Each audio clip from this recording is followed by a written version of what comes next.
Buenas tardes. Good afternoon. Good afternoon. I'm Janice Robinson.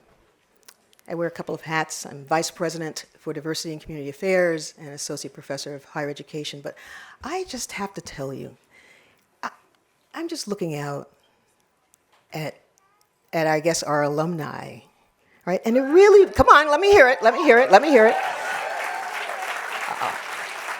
And it really makes my heart soar to have you here and to have your families here. This is a relaxed gathering. It's become a wonderful tradition at Teachers College. But I also want to say, I would like our faculty and our staff who are here together to just stand up. Come on, if you can. Stand up, faculty. All the faculty, staff, they're taking their time to be here. There you go. All right. Look around, and I see folk up there as well. Okay. So, no speeches from me. I have the easy job. Before we start, I'd like to introduce Jasmine, Nira, Valencia Hooper, clinical psychology master's, and she's going to lead us in the Negro National Anthem, Lift Every Voice and Sing. And it's in your booklet for those of you who may have forgotten the words. Enjoy. Hi, everyone. All right, everyone, so those who know, feel free to sing along. If you don't, just look on with the lyrics, okay? All right. Lift every voice and sing till earth and heaven ring, ring with the harmonies of liberty. Let our rejoicing rise high as the listening skies.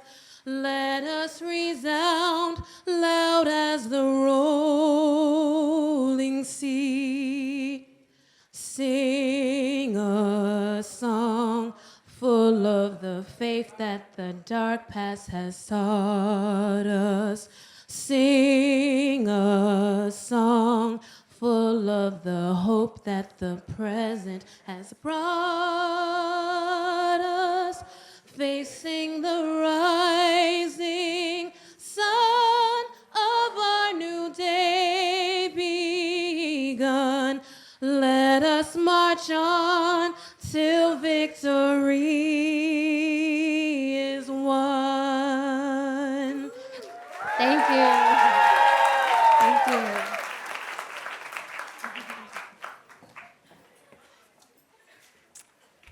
Thank you, Jasmine. That was great. So, well, welcome and congratulations to our graduates. I want to say there are lots of events in these 2 or 3 days, yesterday, today, and tomorrow, and this is really one that I look forward to the most. So thank you for being here. I think I've shaken most of your hands today, so my hand's still all right, and I appreciate that. So that was really great. I also want to acknowledge Sarita Brown, our TC medalist, who's here, and those of you who were there this afternoon heard such a wonderful speech. So thank you so much, really. It's just a pleasure to have you here, and I'm really nice that you came to, especially given the theme of your talk, that you came to this celebration of ours. So I can only imagine the pride and joy felt today by the families on hand to witness this major milestone. Families have every reason to be proud. Their faith, encouragement, support have been rewarded. Now, this year's celebration is very special to me because I am winding up my first year as the president of Teachers College, and I have no doubt that everything associated with this, my first convocation, will be particularly special for me, and that I will remember this for the rest of my life. So given that this is my favorite activity within it and my first year, this is something that I will remember and really appreciate, being able to participate with you. So graduates, you're pioneers about to embark on exciting professional and personal journeys that perhaps you could never have imagined. Take a moment to reflect on your accomplishment. and what earning an advanced degree from Columbia University's Teachers College must mean to your family and what it means to you. Now savor this moment because you've earned it. And now let's give you a big round of applause for that.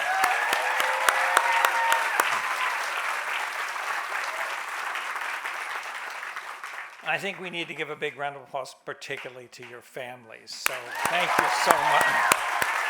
You know you wouldn't be here without them.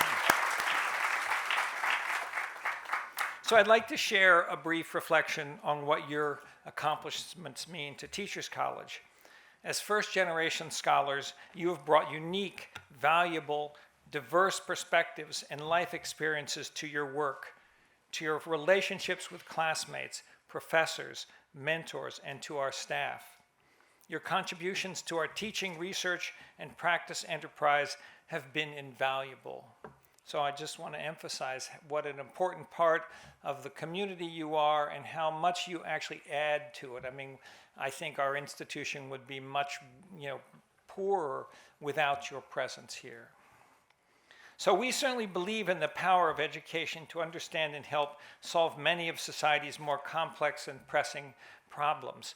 Your families instilled that reverence for education in you, not only to better yourselves through education, but also to use the knowledge, tools, and skills you have gained at TC to help bring about a better world. Now, you'll hear throughout today's ceremony letters of thanks from students to their parents, partners, and other family members. You'll hear students recall the people who were always there to listen, day or night, who were always ready to provide wise counsel and moral support, and who always reminded them that they have what it takes to prevail and to make a difference. And if what I've heard about last year's event holds true this time around, there will be many damp eyes in the house. But I would like to leave you with the question that the late poet Mary Oliver once suggested we ask ourselves. What is the gift that I should bring to the world? What is the life that I should live? Graduates, we already have seen who you are and what you can accomplish. We know you possess many gifts to become innovators, scholars, educators, healers, and leaders who will bring honor to your professions and create pathways to flourish for those whose lives you will touch.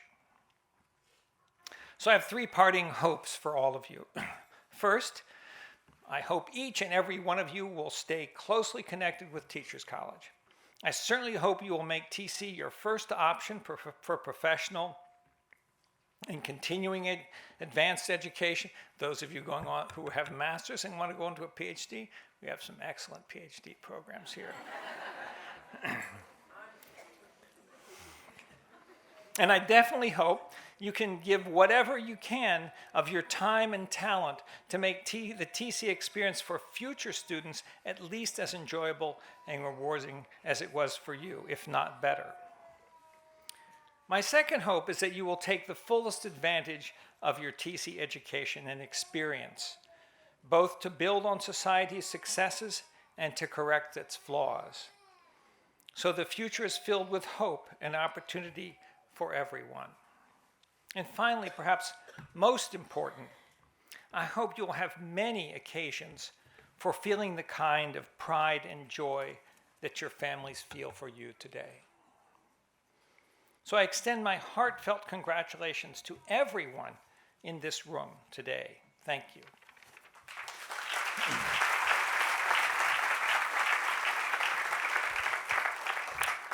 Now it is my pleasure to introduce our next speaker. Hany Hyun is in. Oh, well. All right. But she's dope. All right. Okay.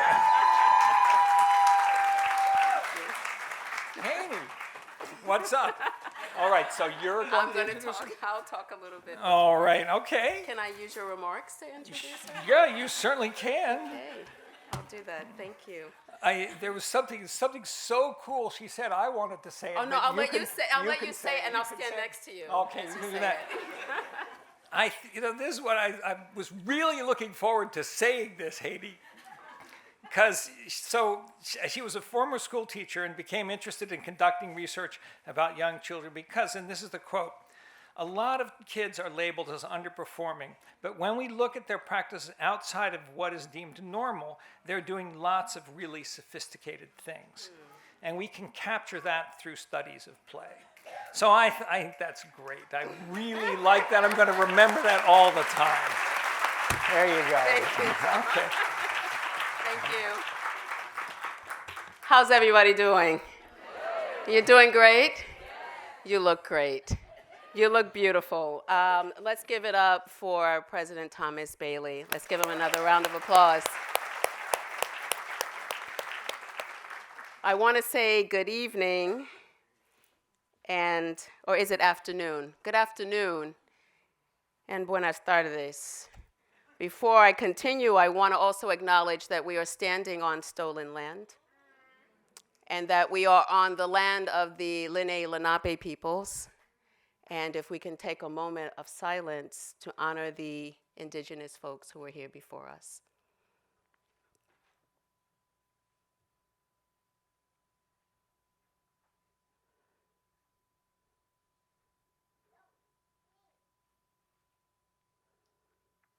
And now let's give a hearty congratulations for all of you.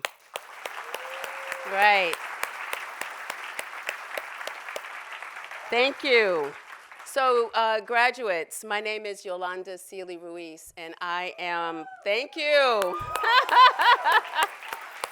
I feel blessed and honored to be an associate professor in English education here at TC, but this is about all of you tonight and all of your families. So I want to say again, congratulations to you, congratulations to all of you who have supported them for being here. I greet you in love, I greet you in thanks, and I am overwhelmed and moved by all of this.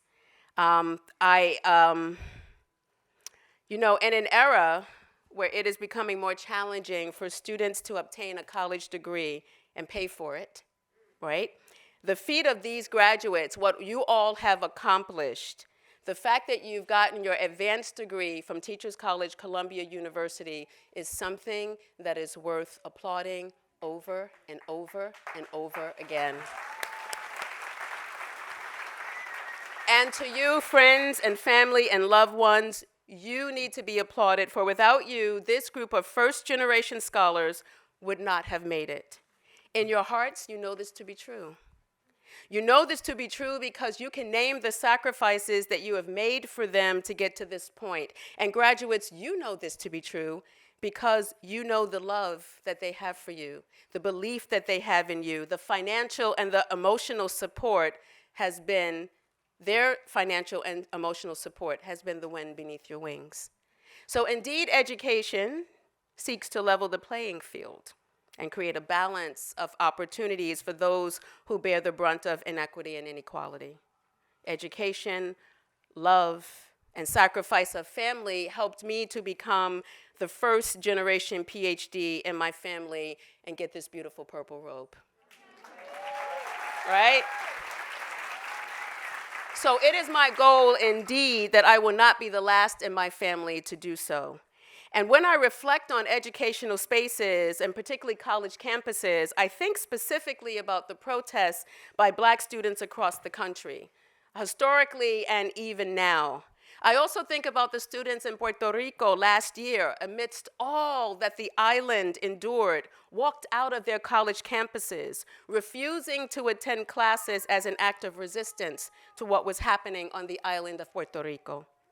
I think about the high school students in Charlottesville and in my hometown of the Bronx, who are protesting the racist incidents in their school districts and speaking against the pervasive inequities in their schools.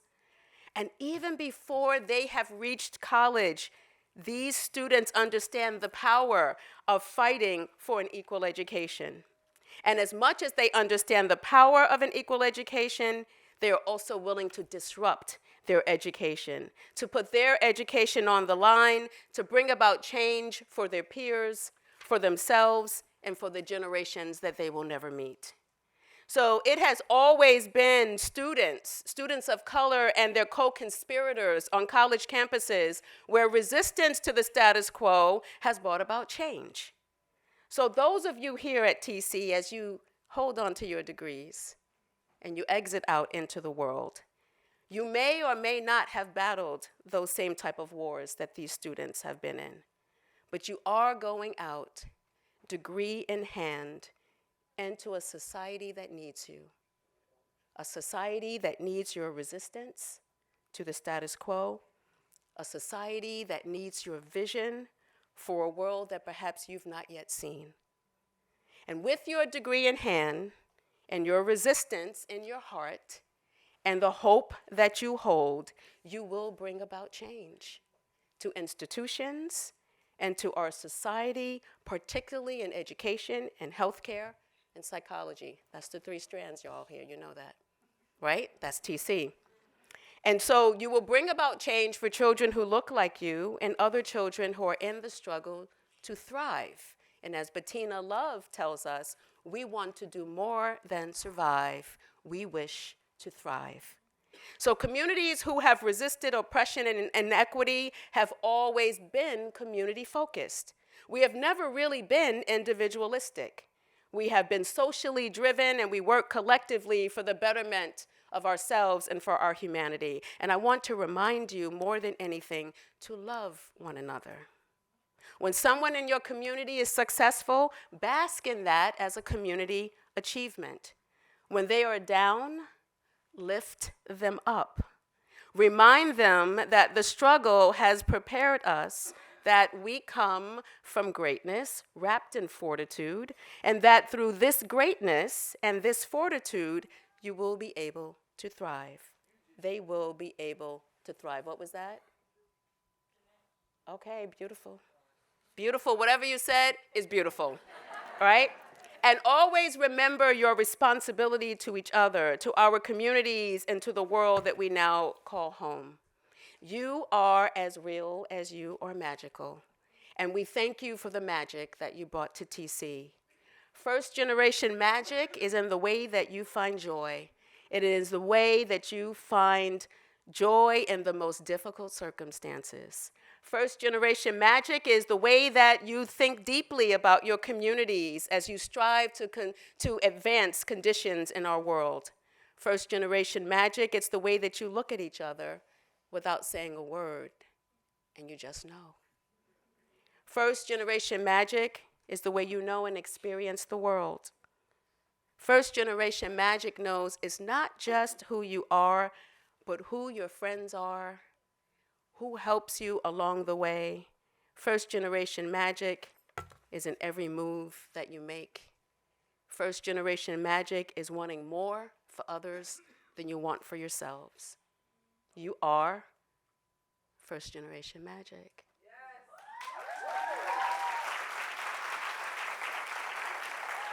And so thank you for this magic that you have given to all of us. It has been a pleasure. For those of you who have taken the class with me, it has been an honor to teach you, and you have taught me in return. In closing, I want to once again salute you graduates and salute your families, and thank you in advance for all of the great work that you will do in the communities that you are a part of. Indeed, you have left your mark on TC. We are grateful. We are better because you have been with us. Thank you, and we love you. So now it is my job to sit down while Hany Hyun comes up. Dr. Hany Hyun, let's give her a round of applause.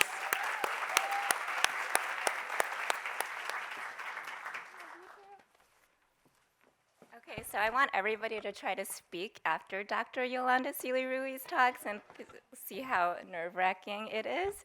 And I want to start by just sharing a story, but first, congratulations to the graduates, families, extended families, chosen families, and ancestors on this very important day, especially as first-generation college students. And if you're like me, you have spent many years trying to prove your self-worth, calm the self-doubts, ignore and confront all the haters, and learn whose opinions and evaluations really matter. And so I wanted to start by talking about my second grade report card. Okay, so I was quiet growing up, and in the comment section of my second grade report card, it reads, Hany needs to be encouraged to continue to participate in discussions and answer questions. Hany needs to participate in oral work, particularly in reading, social studies, and science, so basically everything. Her written work is fine. In fact, this was a predictable part of my report card growing up in most of elementary school. My lack of voice was usually coupled with comments about how I worked hard, how much I improved, how neat my handwriting was, and how delightful I am to have in class. And of course, I can't help but notice that neatness, cooperation, compliance, and diligence are all tropes about Asian Americans. So I was hyper aware of difference, as I was one of the few Asian children attending my K-5 elementary school. I was placed in an ESL pull-out program from kindergarten through third grade, even though I think I was proficient in both English and Korean. As a child, I was embarrassed by atypical cultural ways that seemed so far away from the norm. My parents didn't speak English very well. My dad would sometimes pick me up in his mailman uniform, which I was constantly embarrassed by.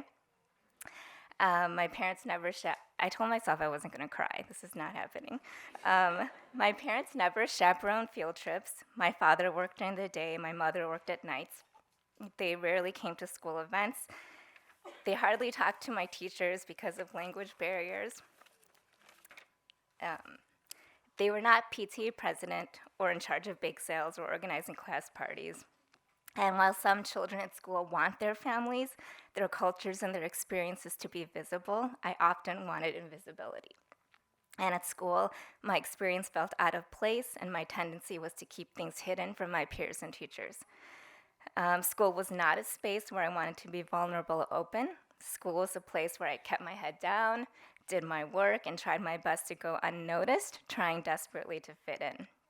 I spent so much time and energy trying to erase my differences and make excuses for my culture, and I think many of us will continue to try to navigate the tensions between cultural preservation and cultural progress, right? Keeping your history and identities intact while still moving forward with the hopes of a better, richer, fuller life that your parents and those who came before you worked so hard for and in many cases died for. So in this process, I want to recognize the sacrifices on all of our behalf, the very real struggles and tensions that happen within our own families, the cultural rituals that made our homes distinct and unique, the abundance, even if not materially, that filled corners and spaces, the seemingly weird cultural practices that you always made excuses about. But somewhere in the midst of this, somebody, a figurative report card maybe, told us that we need to participate more and be comfortable with trying to be normal, right? So I want to end with my parents immigrated to the US with little money, no family, and perhaps the hopes of an American dream. They worked blue-collar jobs most of their lives. Both are retired from the US Postal Service, which might be obsolete very soon, but also attempted to start several small businesses along the way. My mom eats Korean food basically 3 times a day, and occasionally, and I'm not trying to say this to rip off Beyonce, but we would go to Red Lobster on special occasions. It was expensive and fancy, and it wasn't Korean. So every time we went, it was special. So despite economic struggles, my parents actually took us on road trips. We had a tent that we stayed in across several different campgrounds across the US, and later we graduated to an RV that we drove across the country. We actually did go to Disney World, but not on a Disney cruise or a resort or even a low-key hotel, but in an RV, stayed at a campground, and in my eyes, it was still, and this is like not a coincidence, it was still magical, right? Because, I mean, Disney is magic to young kids. I would be lying, though, if I said our lives were always magical. We definitely had tough times, but in the struggles and tensions that overtake most of us because we are immigrants, minorities, and outsiders, it's easy to forget our magic because we walk into rooms and can't help but wonder if you're the minority hire, the representative for person of color, that one from the uneducated family that makes for a good story. And people remind us how special we are because we made it, or give us looks that we're supposed to be the hope of our race, class, gender, identity, citizenship. James Baldwin once said, "I walk into a room and everyone there is terribly proud of himself because I managed to get to that room."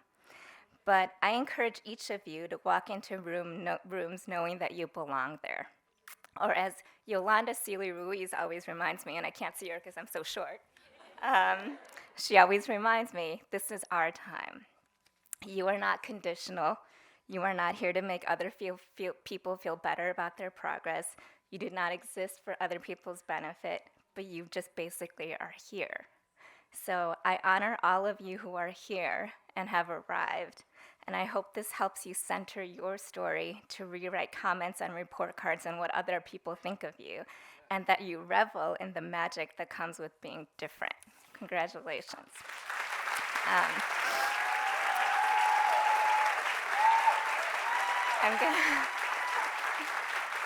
Thank you. I'm going to end with letters and remarks that students have written to their families and to just this space. And so I'll just start by reading comments from you out there. My time at TC was enriched by many brilliant, challenging, and supportive faculty, administrators, staff, and students. Honorary mentions to the community I fostered while at TC, which include professors and mentors, to Dr. Sandel, Dr. Athan, Dr. Baranowski, Ms. Veronica Holly, and Ms. Sandra Overa.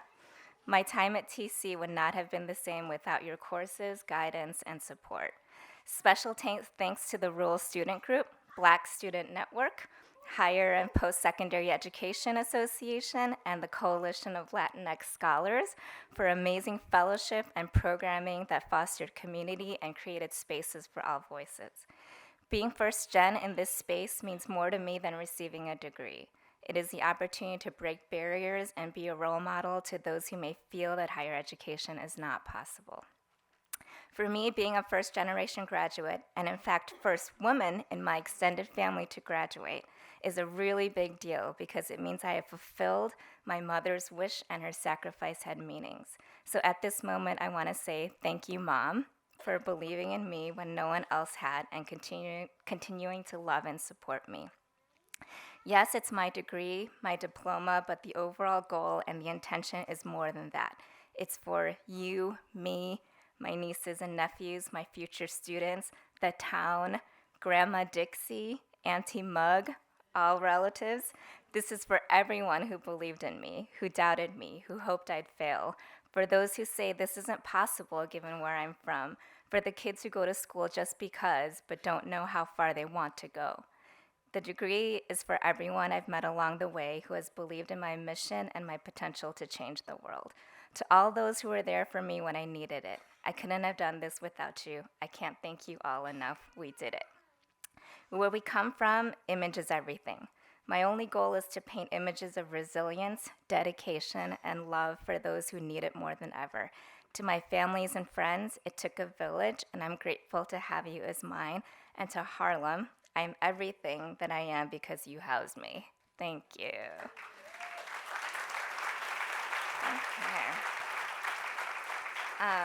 So I have the privilege of introducing Dr. Mark Gooden, Professor of Education Leadership, and just all around great guy.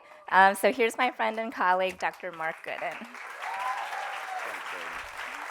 Beautiful. Thank you, Hany. So I'm Mark Gooden. I'm a professor in organization and leadership in the Education Leadership Program. And I just want to get it out there early on that I want to be like Yolanda Seeley Ruiz and Hany Hyun when I grow up. So I got something to strive for. Excellent. So I want to certainly say, and I'll say this in a couple of ways, but first and foremost, you may not tire of hearing this, but congratulations, graduates. Congratulations.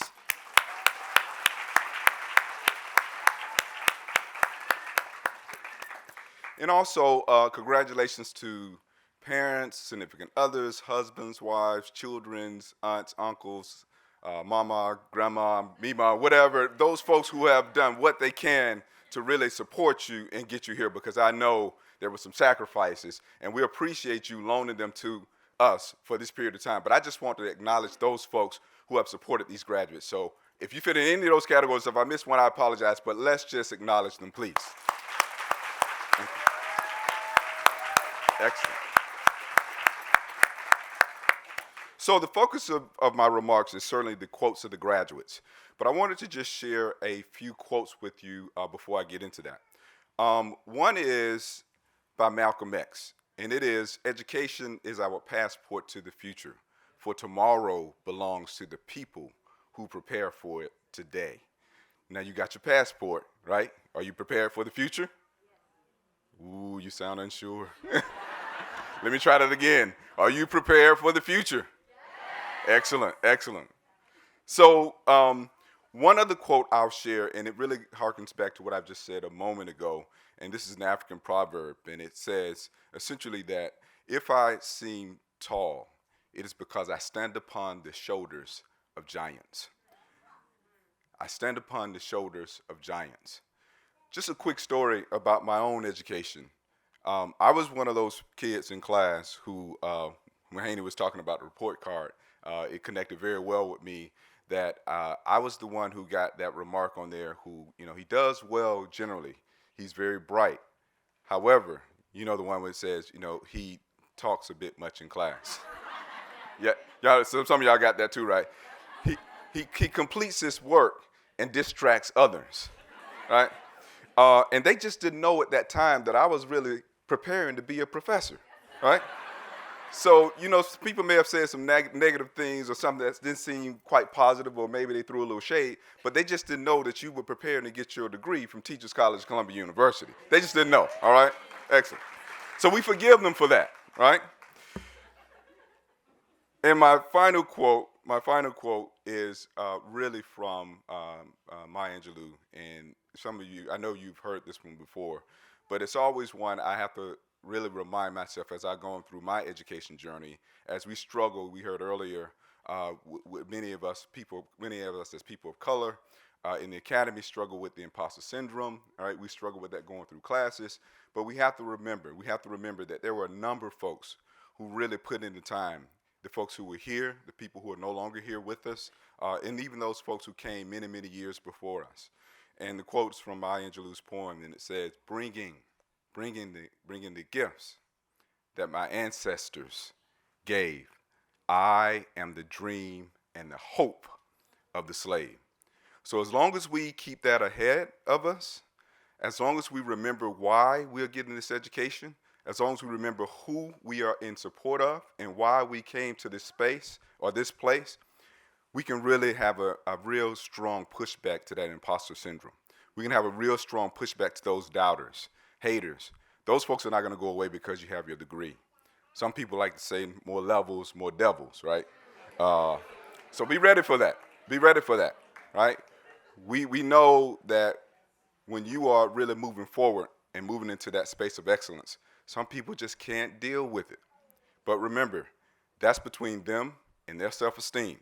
That has nothing to do with you, all right? All right, so the focus of my remarks is really on quotes from you. So I want to start with the first one, and it says, see, it's a couple of spirits every generation that wasn't supposed to make it out but decode the matrix. And when they get to speak, it's like a coded language. Reminds us of our strength and all the stolen greatness. No, he's a genius. He just can't claim it because they left him no platforms to explain it. He's frustrated, so he gets faded.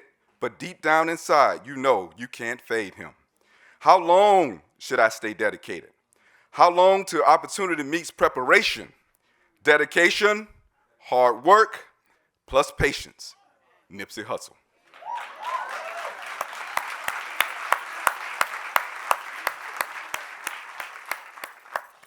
All of us are in the gutter, but some of us are looking towards the stars. To my granny and my mama, thank you for exposing me to the struggle and teaching me how to hustle. HP, stand up.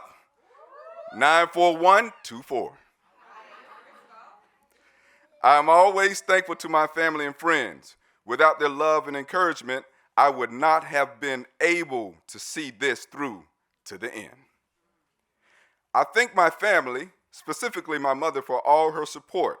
Because of her, I am here. All right now. Thanks so much for my friends who accompanied me on this fantastic study journey. Thanks so much for this whole community to promote my growth with caring and loving people. Thank you that you are here with me.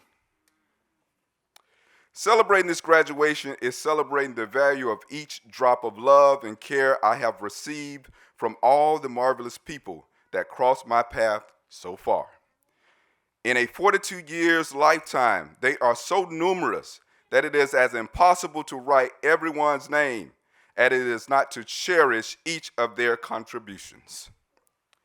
Thank you for your patience and support while you traveled on this journey with me.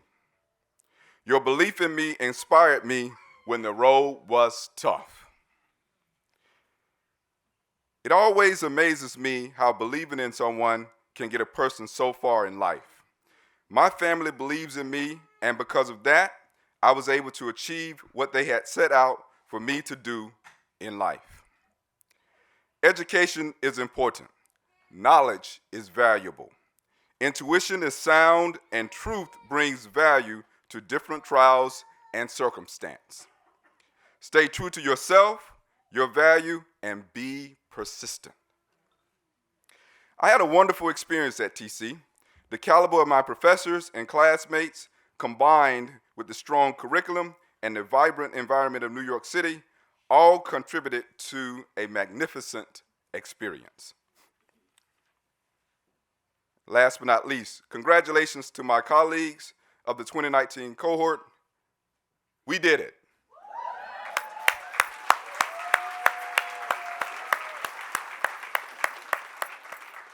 Again, congratulations, graduates. It's such an honor to be in your presence. And I am going to move on to the next part of the program, which is the Master's Student Address. And I'll be inviting Diana Cervantes and Paola Munoz Rojas to the stage. I think that's right. Yes, please welcome them.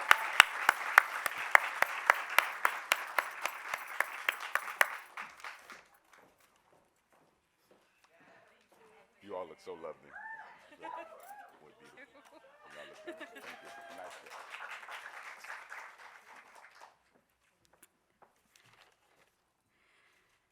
Hace 4 años, el grupo de estudiantes latinos llamados Coalition de Latinx Scholars decidieron en establecer una ceremonia de graduación especial para estudiantes de diversas identidades, incluyendo a estudiantes de primera generación. Ellos reconocieron que hacía falta un evento para celebrar a ciertos estudiantes, dado que estadísticamente el número de estudiantes de grupos minoritarios en las universidades es mucho más pequeño que el de los estudiantes blancos. De hecho, en el año 2016, solo 2% de estudiantes que recibieron el doctorado fueron latinos. Esta estadística refleja lo mucho que tenemos que trabajar para asegurar que los latinos sigan sobresaliendo en la academia. Aunque no hay una sola definición del término primera generación, les voy a explicar lo que eso significa para mí. Ser estudiante de primera generación significa que soy la primera nieta en mi familia de nacer en los Estados Unidos. Significa que yo soy la primera en mi familia de obtener un bachillerato y hoy también he sido la primera en obtener una maestría.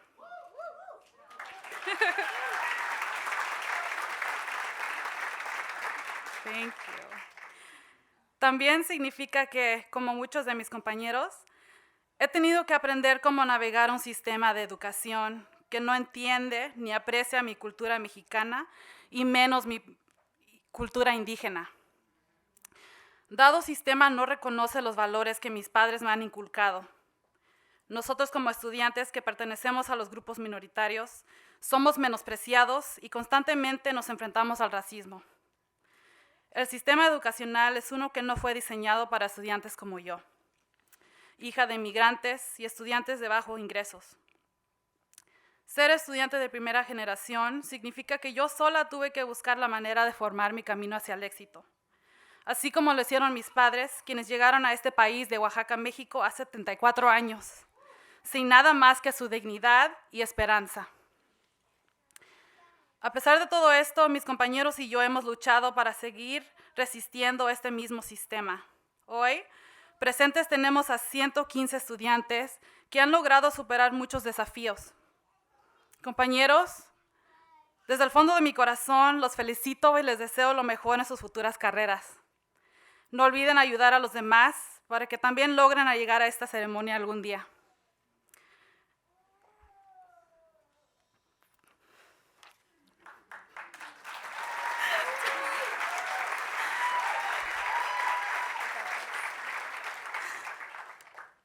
Mom,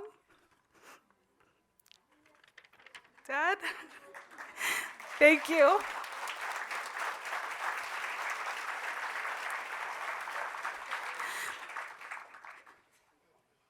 Ustedes llegaron a este país sin nada, pero aún me lo dieron todo. Thank you.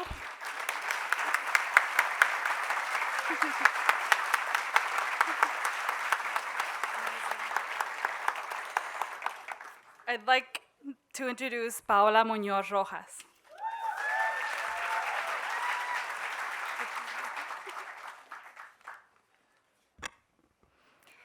El refrán dice that diamonds are made under intense pressure.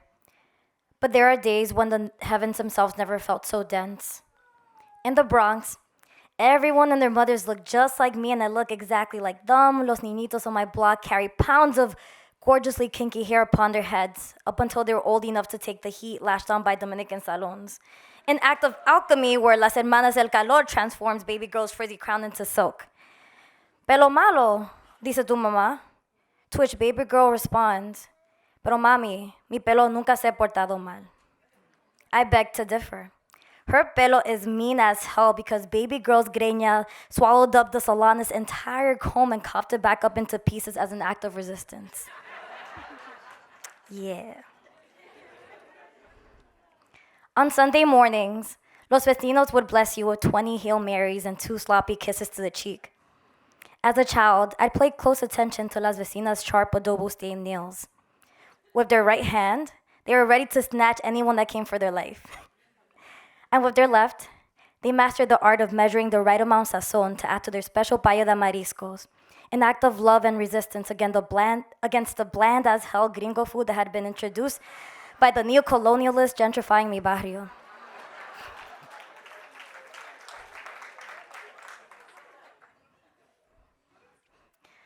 The men in my community leave home at 4 p.m., returning to their daughters by 4 in the morning. I barely recognize my father in the mornings. He grows older every night. Perhaps they bring back a nickel or two in their pockets. Despite that, they're always rich enough to hand us our Sour Patch Kids, just as they promised. My father's arms, sore from holding a taxi wheel for hours, are still strong enough to pick up both his daughters and fling them across his shoulders so that they might be able to reach for something that he was never able to reach himself. Our dreams are now his wishes. Families crossed entire oceans, far beyond the comfort of native soil beneath their feet, dream after dream deferred, at the slight hope that one day, their great-great-granddaughter will actually be just that, great. I'd like to hope that they didn't look back when they dropped their names in the ocean in exchange for new ones. I can only imagine how difficult it must have been for them to reintroduce themselves. At Columbia, people do not look like my vecinos. Whereas I would have been praised for touching the hot paella and learning that it burns, failure doesn't work in the same way within institutions of higher education. Failure haunts me because my education is a gamble. I could lose it all if it were led to my untreated anxiety, PTSD, and depression. My mental illness, political in and of itself, as it intersects with my Latinidad, multiraciality, white Afro-Indigenous poverty, atheism, and womanhood. All these things keep me tethered to my bed during mornings when the world feels far too heavy for my face to carry. My financial security ultimately is contingent upon a certain grade, and at times I feel reduced to digits. There are days when I can do more than just wake up, though. There are days when I don't give a hell, and I let the hood flow out of me within oppressive academic spaces. I disrupt respectability and what it means to be educated. I can be academic, hood, and feminista all at once.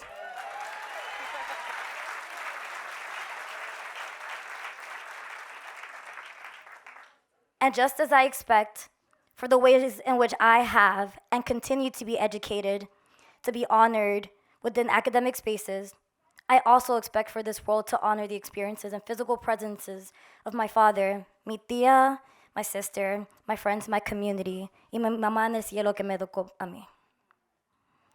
The village of people who raised me have never made me more proud of being Dominican, especially as I decolonize my identity and reclaim my Afro-Indigenous narratives.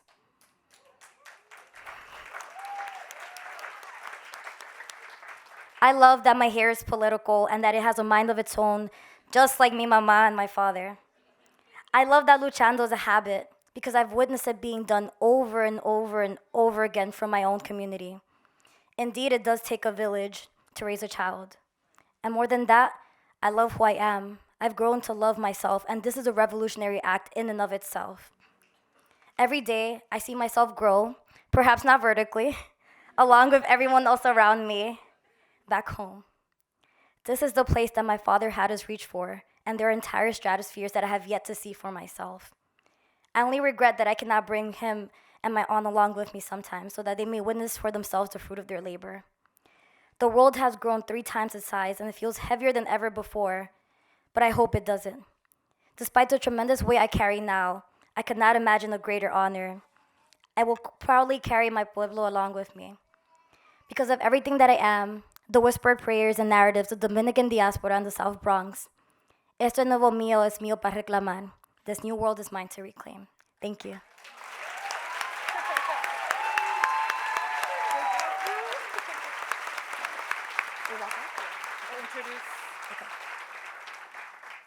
And now for our faculty address, Dr. Anna Newman. Please give a round of applause.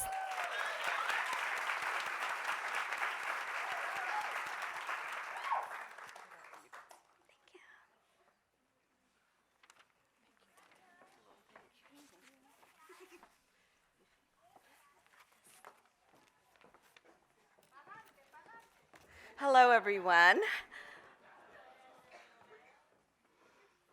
First of all, to all the graduates in here, thank you for the honor of letting me learn with you and from you. It always means the world, and I am always so grateful to realize where we have been together.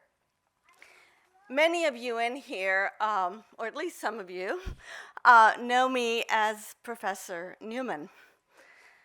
Some of you know me as Anna, but my name originally is Hana.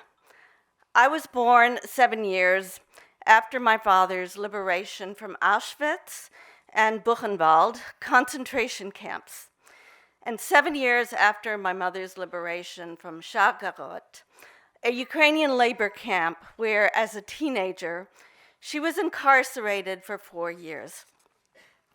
I am the daughter of exile and genocide. I am the daughter of refugees.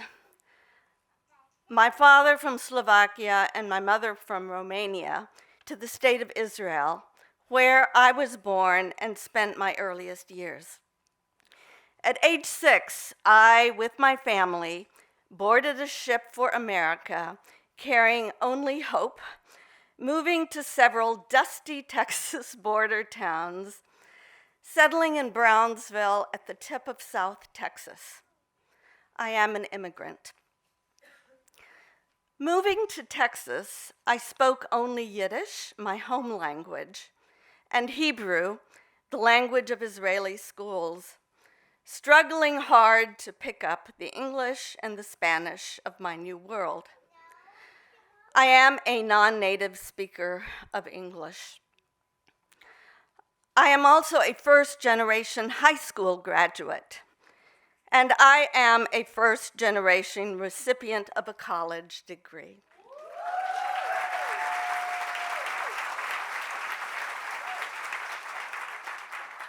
As Jews in a steeply anti-Semitic Europe, my parents were denied education.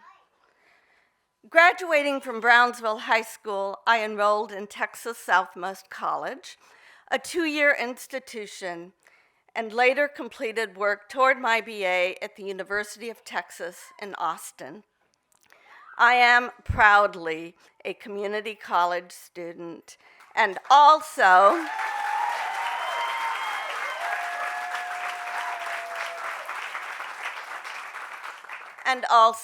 a transfer student. Before the word transfer student existed.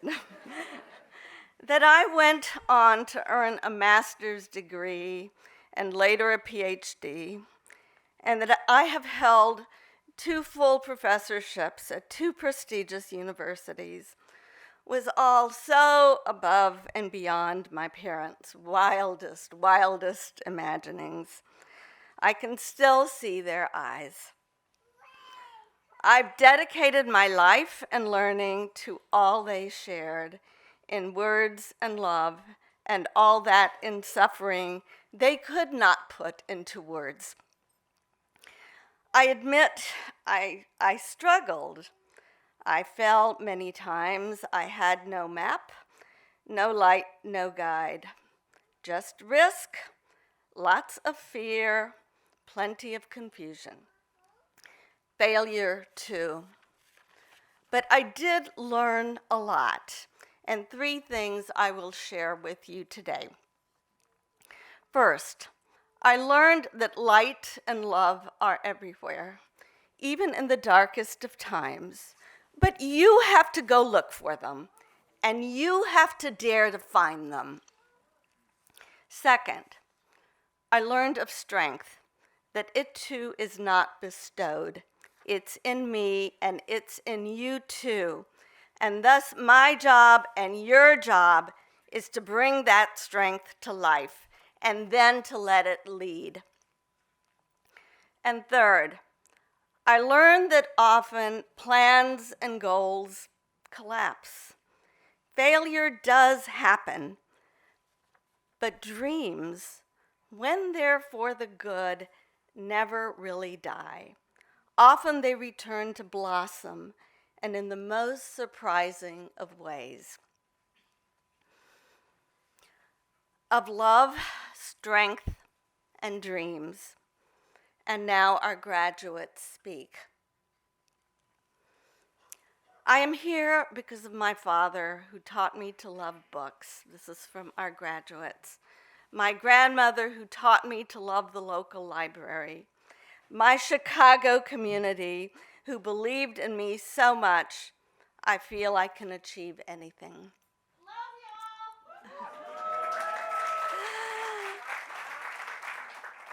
I'm so grateful to be here to represent my country and my family.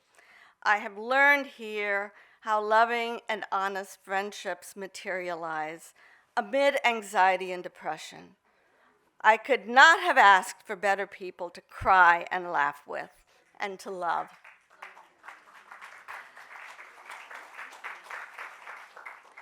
My professors, you saw me through tribulation and grief.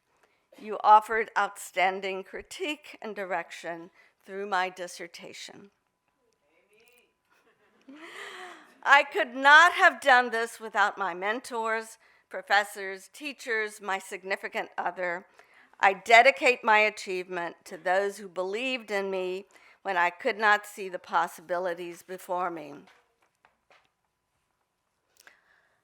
Special thanks to my Latinx community for your unconditional support, yay, for teaching me the value of grit, hard work, dedication, and most important, joy. And finally, Teachers College, to me, is like Hogwarts is to Harry Potter. Thank you.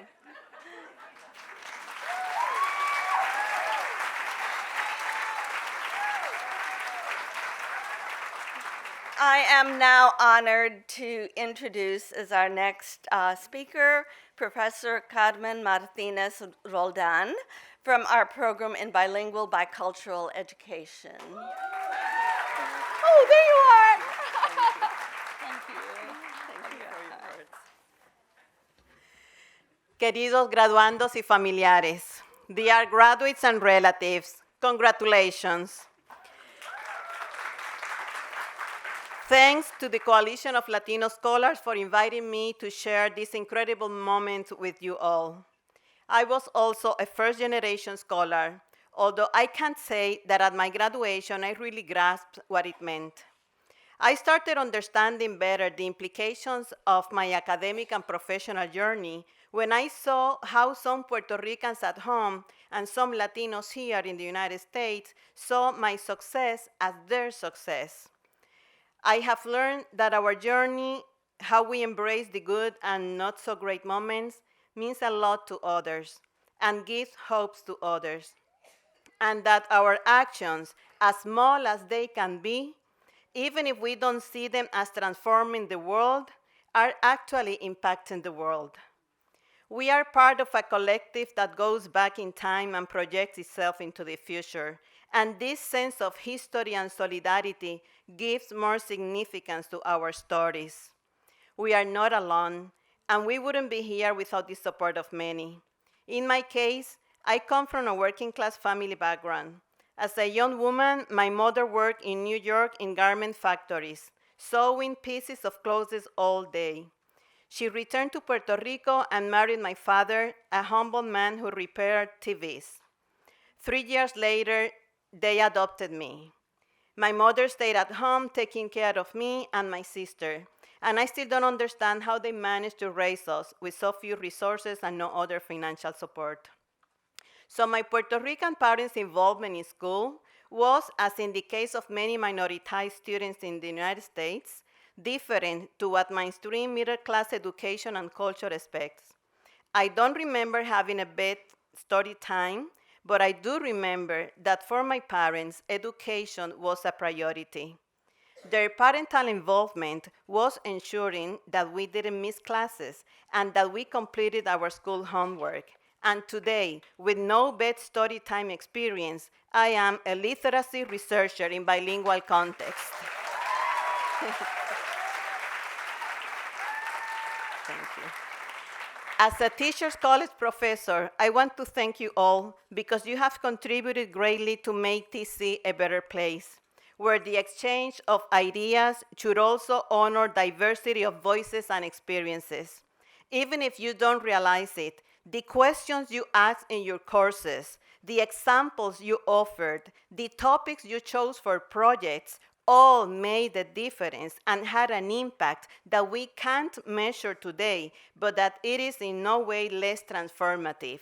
You made our work more interesting, more purposeful, and you give us so much hope for a future where social justice and equality can prevail. And for that, I thank you all. So now, let's continue hearing your voices from your letters. My family taught me compassion, empathy, ambition, and tenacity because throughout my life, I always felt aware of how people treated me and my family differently due to race, ethnicity, gender, language, culture, abilities, socioeconomic status, and education level. Because of this treatment, I knew how important it is to speak out as a role model for my family, my friends, and the larger communities as a Southeast Asian American, Vietnamese American, and Filipino American. Le agradezco a Dios por haberme otorgado una familia maravillosa, quienes han creído en mí siempre, dándome ejemplos de superación, humildad y sacrificio, enseñándome a valorar todo lo que tengo. Por ustedes y para ustedes, mami, gracias por todos tus sacrificios y el gran amor que siempre me das. Espero que este esfuerzo les ilumine sus caras con orgullo. Somos doctores porque este doctorado es de ustedes. Sin mi familia, mis amigos, mis mentores, mis maestros y Dios, nada de lo que he logrado sería posible. No puedo agradecerles lo suficiente por todo el amor y el apoyo que me han dado en mi vida. Thank you for telling me every day, study hard, mija. Your faith in me has kept me going through difficult times. When I graduate, I won't be walking that stage alone. What I will have accomplished isn't what demands a standing ovation, but what my family and comunidad from the South Bronx, the Dominican diaspora that continues to live and breathe, my papi, tía, hermanita, y en especial mi madre en el cielo, siempre guiándome, what they have done for us to finally take that work together, to finally graduate, and to reap all of the unimaginable rewards and benefits that having this title will present to me. For me, to have a better life is nothing short of magic. We survived, and after all, it's only just the beginning. Papi y mami, esto es para ustedes. Los amo. Él es bueno cada día más. Hoy es un día grande para mí, pero más que todo es un gran día para ustedes. Hoy damos un paso adelante y cumplimos una gran meta que solamente soñábamos. Hoy les dedico este gran logro a ustedes por todo lo que han sacrificado. Ama y Apa, hoy nos graduamos. Esta licenciatura se la dedico a mis padres. Ellos llegaron a este país sin nada, pero aún me lo dieron todo. Que viva la raza. And that's it.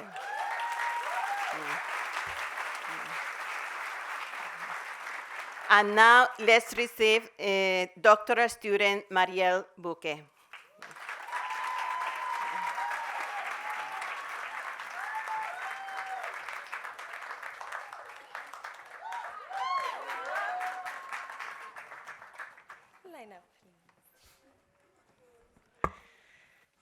What's up, everybody? Hey!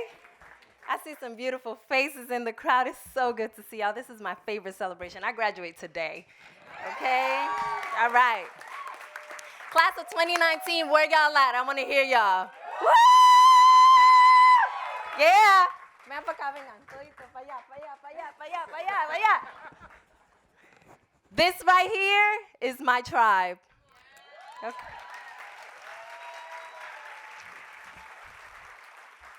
So we just got our doctorate in counseling psychology.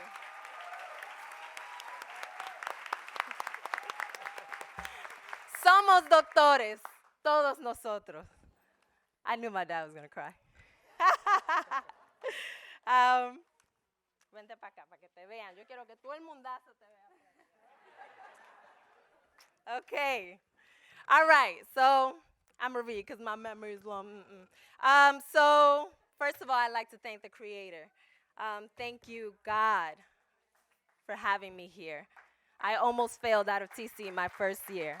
So I thank God for being here. And it wasn't because of me, it's just because you know.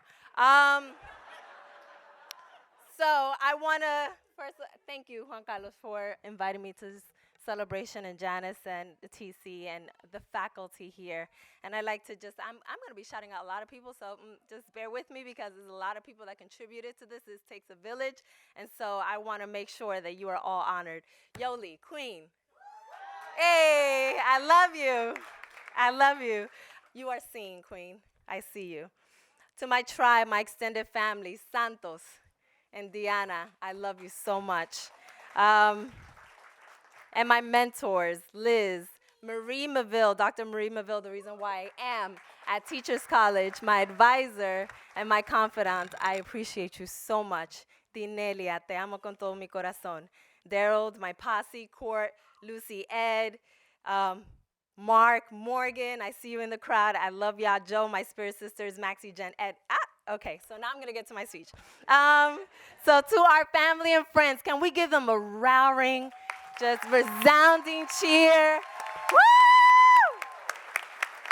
We love y'all. 6 years I have spent as a student behind these walls, and for all of those 6 years, I have heard this familiar story echoed in the mouths of the students that find themselves being first generation in their family and within this level of education.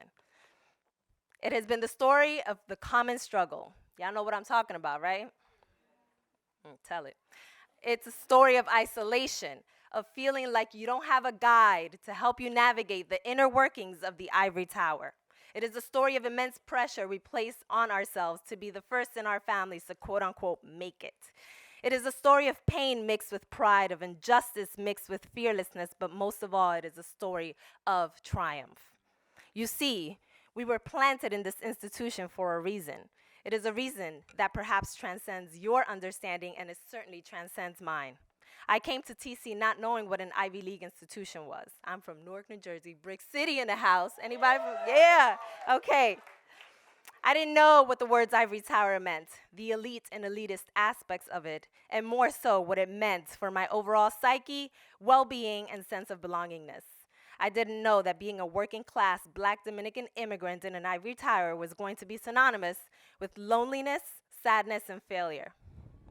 That I had to fight the erroneous ingrained belief that I made it here because Columbia needed to meet a quota, and not because I embodied the hardworking spirit of my parents to make it here by my own merit. Thank you. I had to fight my longtime companion, Mr. Imposter Syndrome, or as I like to call it, the silencer, because it silences us and casts us to the shadows of institutions and organizations, left to carry the burden of our own self-doubt. They leave people within minoritized populations that are foreign to the world of academia, easily impressioned by the microaggressions and macro injustices. And they make us feel undeserving of the degrees that we are here to receive today. The very definition of imposter is the following: a person who pretends to be someone else in order to deceive others, especially for fraudulent gain. Well, let me tell you a thing or two about this so-called imposter syndrome y'all had me thinking and believing that was a part of me. It is a mechanism that controls our minds from its very greatness. And imposter syndrome is the only thing in any of us that is fraudulent. This merit we receive today, this merit that our families cross borders and seas for, is justified, deserved, and well-earned. We work twice as hard to get here, and la fiesta, the party, we will be throwing will be twice as long. You better believe it. Okay? And this story of feeling like an imposter syndrome is not isolated to me. Okay? You see, being in psychology means that you're everybody's therapist. So any psychology folks in the room, y'all hear me. So, I mean, I can't even tell you how many free sessions I done gave out in this institution. Shoot. In the hidden corners where students of color felt safe to spill out their pain. I'm going to just let y'all know I'm coming back to collect some checks. Because Sally Mae's coming for me, so I'm coming for y'all. Okay? All right. For all those years, I heard the same story with little variation echoed in these walls. We came out of here with a degree that is attached to pain and doubt. Well, this year I'm challenging you to attach triumph, not pain, to your degree. Because you deserve to be here. You are not a fraud. You are the minds that will push these institutions of higher learning forward. You see, for those of us first-generation folks who live under the perpetual lie that we don't belong, we felt like we've been dug in the dirt. And as a Mexican proverb so beautifully proclaims, they tried to bury us, but they didn't know we were seeds. That's right. Can we say that together? Say it with me. They tried to bury us, but they didn't know we were seeds. Tell it. We are now birthing the dream that has been planted. So as you stand here planted, rooting yourself in that dirt, take hold, because it is now growing season. Okay? It is now the moment to show this world what you're made of.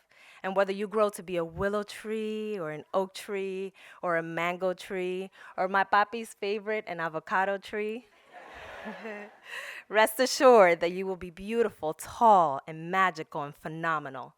Phenomenal woman, that's me. And phenomenal are all of you.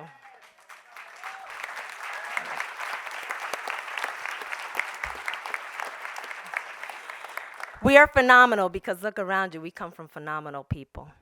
We are rooted in greatness. So take this degree and instead of receiving it with the pain, receive it with victory in your spirit.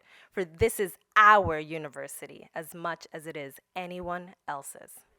Many of our family members came here to fulfill our dreams. They fought long and hard for us to be here. And us graduating is our way of saying we didn't come here to play with y'all. We came to win.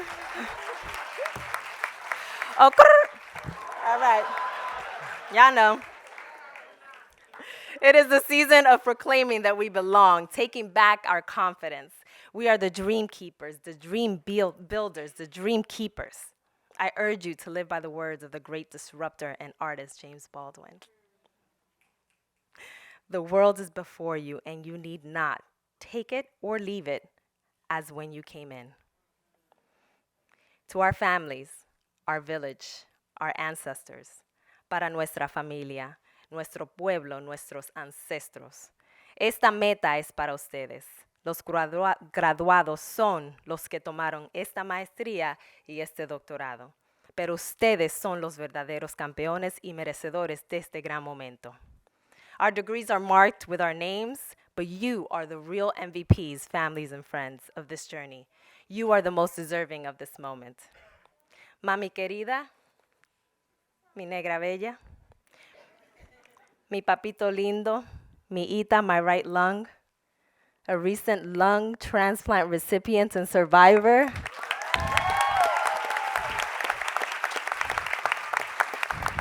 The real MVP, and I was a nurse and a doctor at the same time, okay? I just thank you for every breath that you take. I love you. Aiden, you are my inspiration, my mini-me. You're gonna rock this world. To my rock, Esther, mi titi Inda, mi papi Tibo, Tony, Mama Tutuna, Mama Tingo, Dominican Revolutionary. The future, Dr. Lisette Matos, Jamal, my great love. Gracias por su valor, por sus esfuerzos. Gracias por cruzar mares para que yo pueda proclamar que soy doctora Mariel Eunice Chal de Buque Pérez.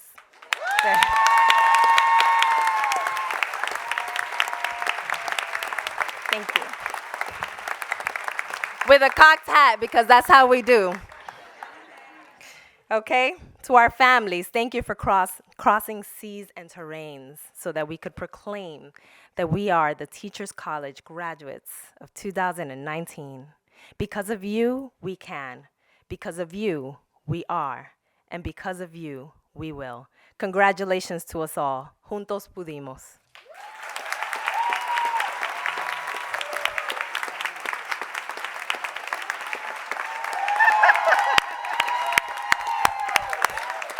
Thank you.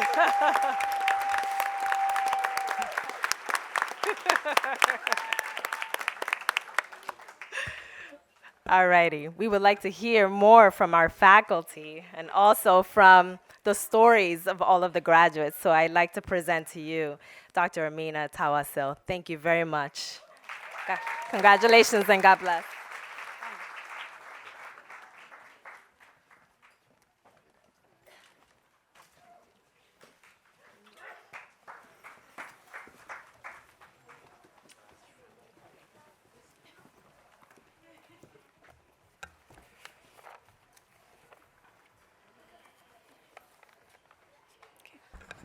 Good evening, everyone. My name is Amina Tawasil. I am a lecturer in the Anthropology and Education program. I also graduated from that program in 2013. I'm so happy to be here. Back then, we didn't have this kind of celebration, and Imposter Syndrome was in the air for a lot of us. So I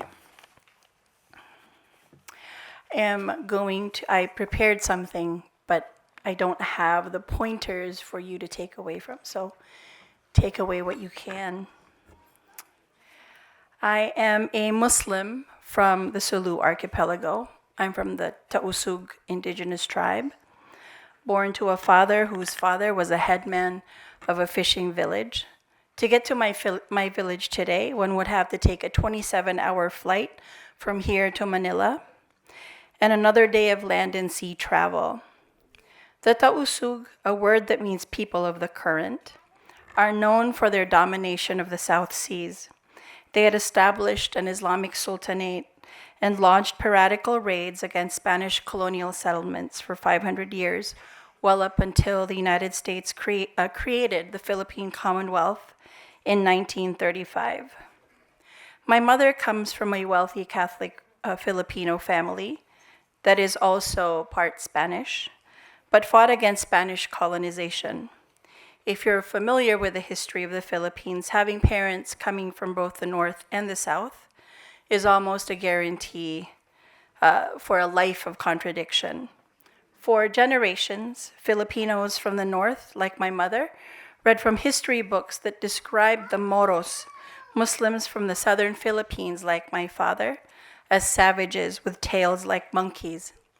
But actually, my childhood was full of great stories, like my great-grandfather, Panglima Hassan, who led some 4,000 Moro warriors in an attack on the American fort on the island of Sulu.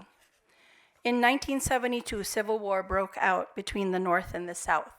Because of this war, my sister and I rarely attended school until we migrated to California in 1979. My father had been applying for jobs as a busboy, as a messenger, a doorman, prior to our arrival in San Francisco. He told my mother stories of being denied service at restaurants and being called chink or gook. My father came from a family with a long history of resistance against colonial forces. But in a San Francisco of 1979, my father was a brown man with slanted eyes who feigned knowing karate moves on the sidewalks of San Francisco to protect himself. I'm eternally grateful that my parents brought me here to this moment. Language has been symbolic for me. My sister and I were 2 of 3 people of color in our elementary school in Sunnyvale, California, now called the Silicon Valley. It was rough. I learned to speak English by sitting next to our stereo speaker every day. After school, listening to 92.3 KSJO, a hard rock radio station. And this was inspired by the first time I wanted to make friends. I approached a girl, she was an English speaker, and I asked her in a Filipino accent, "Will you be my friend?" And she turned around and gave me the middle finger. So that motivated me. I said, I really need to learn some language of communication. So every day from that day, I sat in front of a radio station and listened to the DJ. And for a long while, as a 3rd grader, I spoke English like a DJ. So fast forward, I now speak 4 languages.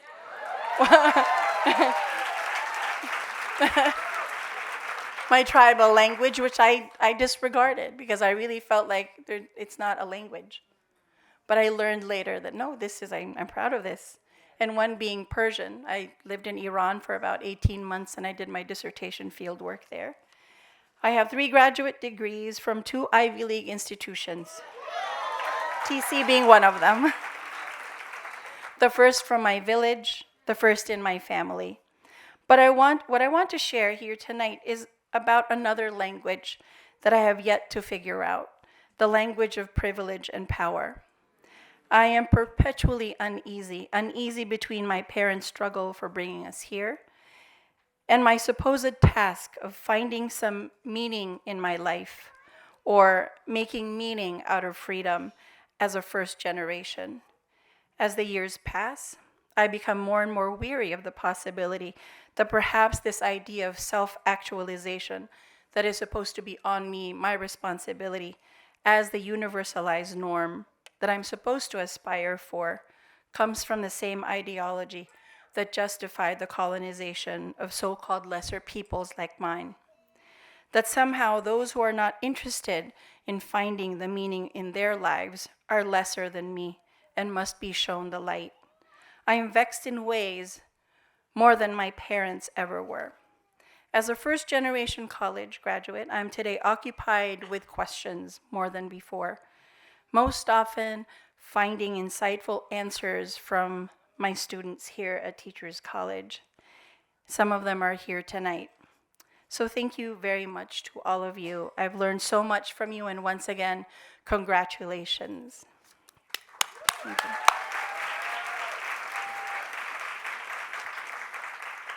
I would now like to read thank you letters from students. Thank you, Abu and Ami, for your continuous love and support. I'm grateful to my siblings, Jairus, Tabitha, and Michelle, for their honest prayers. Thank you, Sabahat and Salman Bai, for everything. Lael and Zara, thank you for brightening up my life. Kevin, you are awesome. Thanks for your love and courage.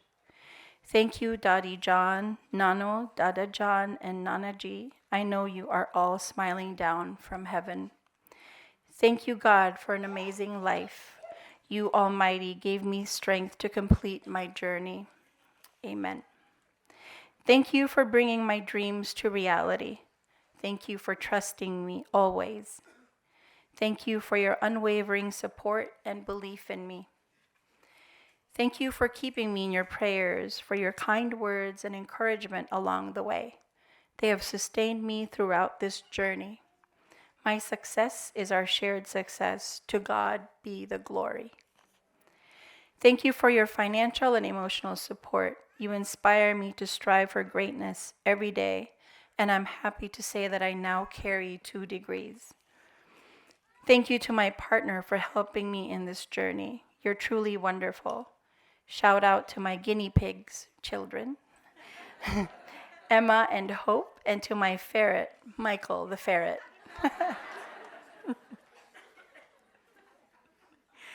Thank you for your unconditional support throughout my PhD program. I would not have been able to achieve this academic milestone without all of you cheering me on over the last 4 years. Thank you for supporting me these past 3 years while I earned my master's. The love and help you provided me encouraged me to keep going when I thought I should give up. Thanks be to God, our Blessed Mother Mary, and to all of you that have made this dream a reality. Thanks to my ma, pa, and my taco. The hardest choices require the strongest will, and I've learned that everything is possible. I could not have done this without the love and support of my Superman and family. I would not be here if it were not for the entire village that supported me through this process. Me making it here is a testament to my mentors, colleagues, and TC family that inspired me to be better. For that, I am eternally grateful. Thank you. So let's give them all a round of applause.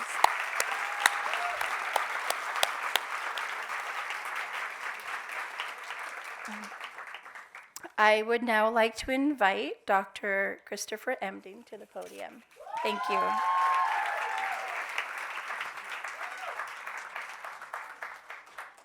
Good evening, everyone. Good evening.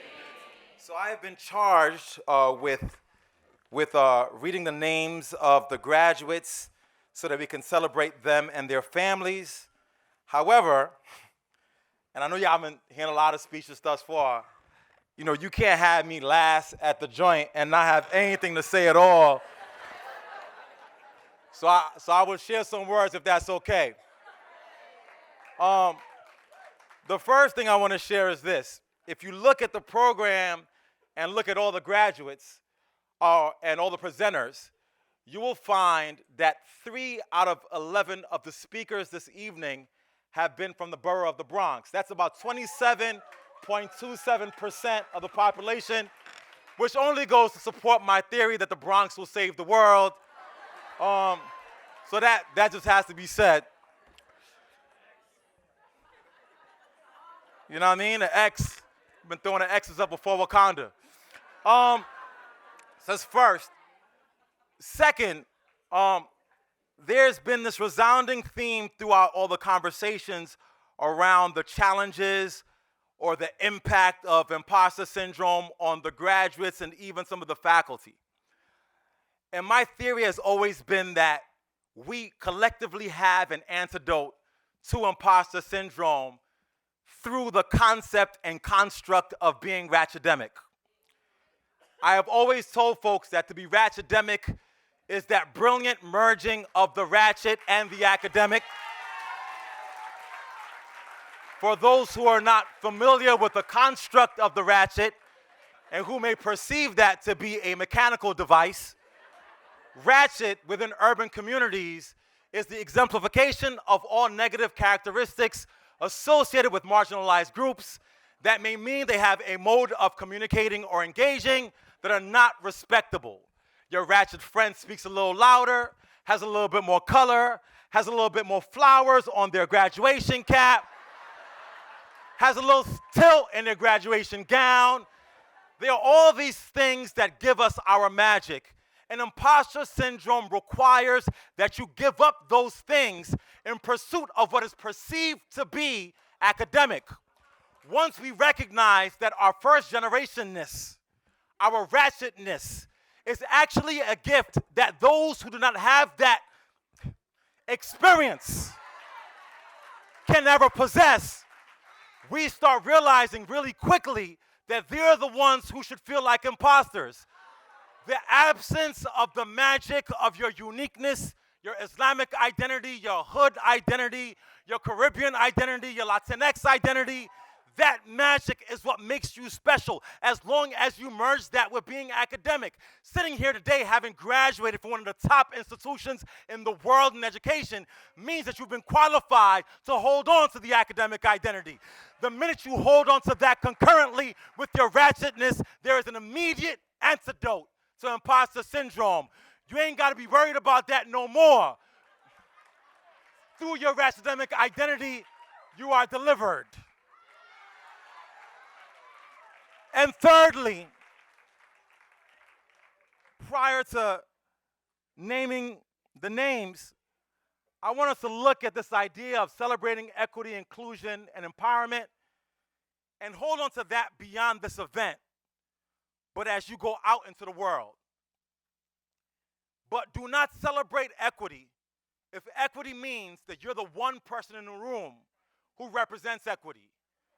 We do not just celebrate equity, we demand it.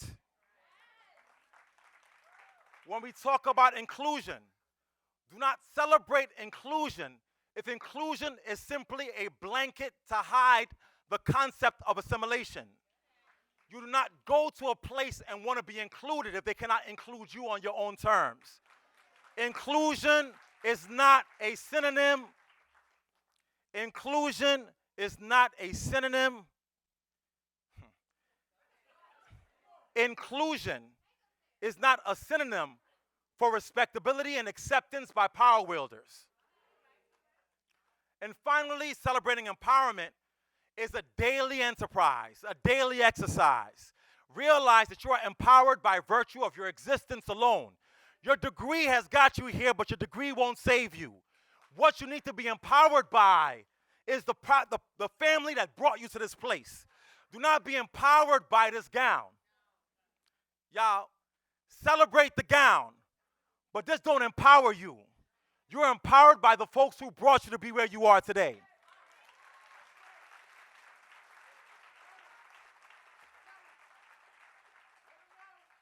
Just one more thing, y'all. I'm sorry. I'm going to read these, I promise.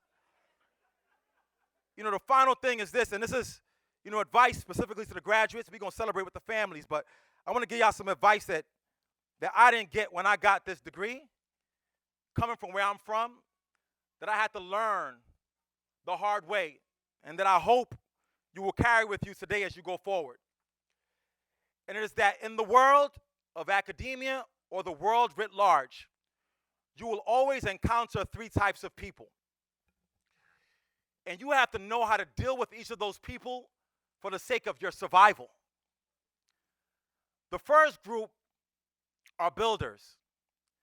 The builder will come to you and may oftentimes critique you. And it will say things to you that may hurt your feelings. It might hurt your pride. It might hurt your sense of self. And you have to be able to understand that it's not about the emotion that's generated within you and what they say. You have to look past that emotion and look at their intention. If somebody comes to you and says something to you that hurts your feelings a little bit, and you can see that there's love in what's being said, accept it, reflect on it, build on it, and grow from it. Always pay attention to those around you who are builders. The second is a hater.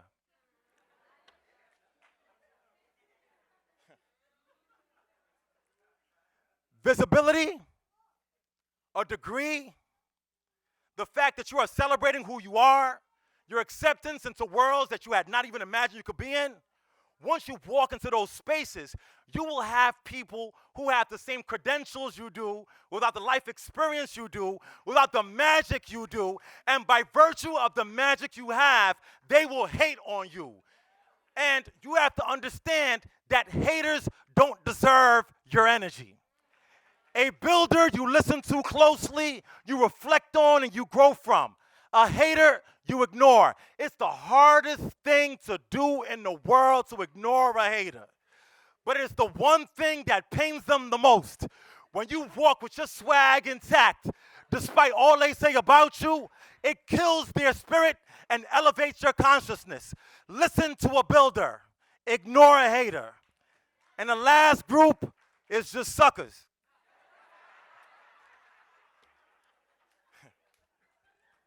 And suckers is everywhere, B. But let me define them for you. Suckers are folks who will critique your very existence. Suckers are folks who fundamentally are opposed to immigrant voice. They're intentionally paternalistic. They're intentionally misogynistic. They're speaking directly about something that is how you made up yourself. Always have time to shut down a sucker. Utilize your degree from TC as a sword to wield against the force of a sucker. The fact that you have it should not just be empty. It is a tool for you to be able to shut down a sucker. So in closing,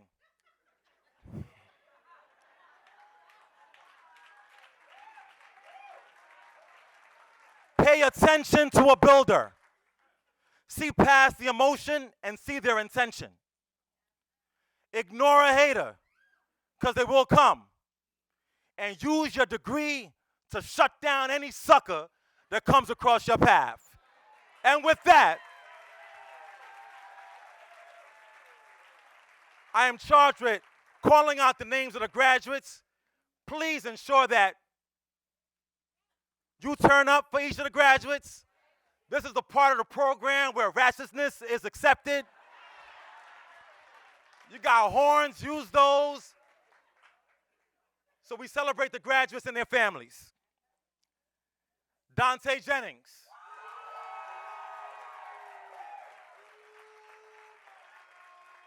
That's a big brother and a mother right there. Christy Strongman. Y'all ain't shouting for Christy like she be okay, Christy, your name says it all. Strong man, strong woman. Jamesia Trinell. Okay, dust your shoulders off, sis. All right. Ashley Ogwo.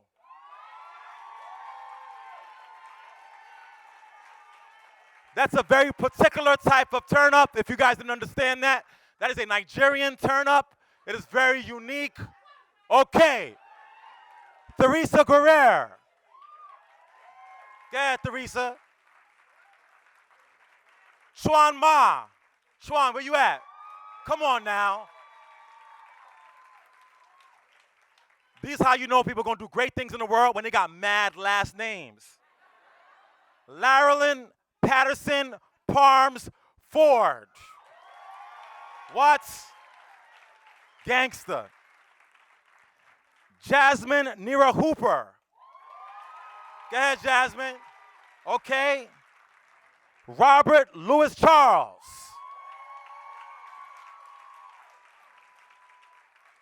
Rafaela Espinal. Okay. She point back. She pointed at you. Point back. Okay. Caitlin R. Lewis.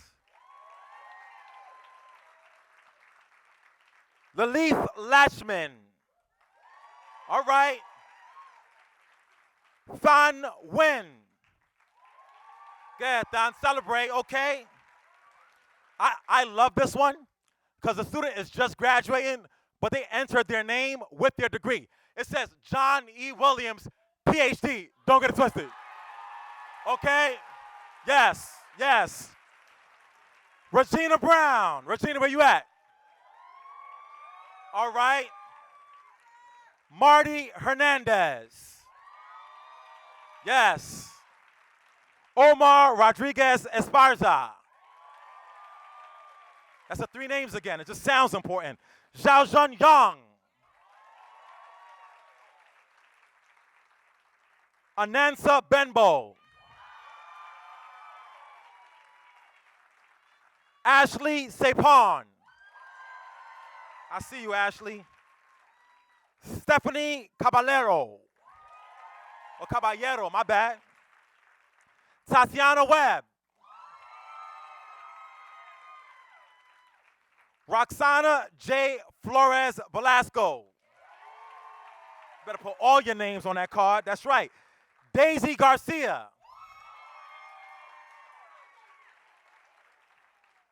Candace Cunningham.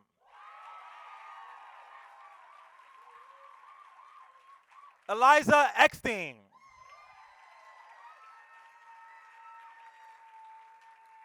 Colin Edward. Colin got the G unit chain on too. It's very important. Michelle Burris. I think Michelle's family got the loudest cheer so far. I don't know. Okay. Ramon Carranza Banuelos. I see you, Ramon. Sasha Parment. Sasha Parchment. Nicole Fox. Yes, yes. Nah, they win. Nancy Araceli Alfaro. S. Adria Perry. Andrew Flatguard. Andrew, that is not acceptable. He gave me the little Andrew Flatguard. Okay. Janeth Ruvalcaba.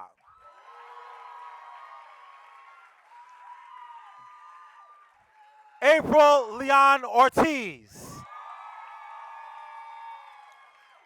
Diana Cervantes Martinez.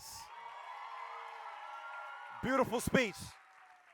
Maretta Lawan Hodges. Hair on fleek. Shaharzar Hussein. Shiru Feng. Janae Willis. Leslie Williams. Throw that.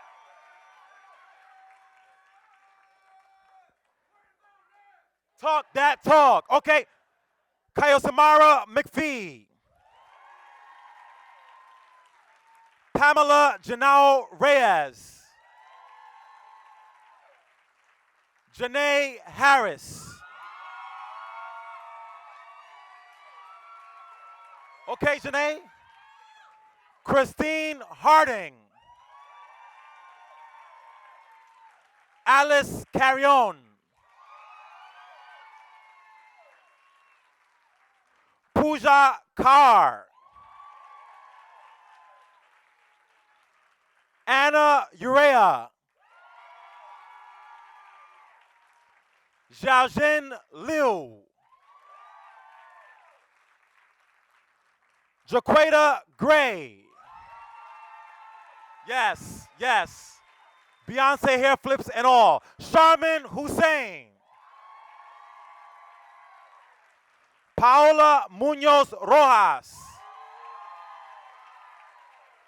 Better throw that X up. Yes, okay. Janaea Joyner.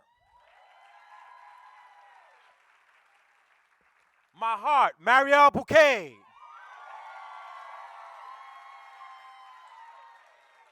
Juanita Morris. Juanita Morris. Ryan Hata. Effie Sao. Crystal Thornbrook. Y'all getting tired? No? I'm still turned. You better be turned too. We got some names on here. Shall I define turn? No? You got it? Okay. Lindsay McKenzie. Okay. Natasia Flood.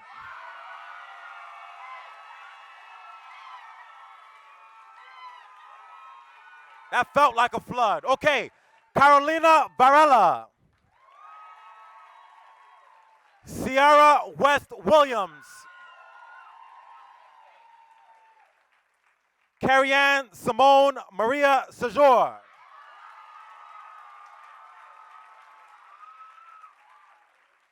Last but certainly not least, Kumo Masehe.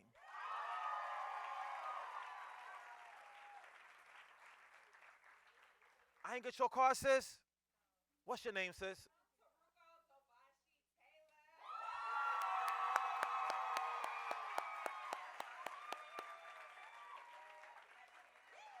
All right, now, as is customary, I think right now, I want all the graduates to stand, please. I want graduates to turn towards their families, please. And just clap for them.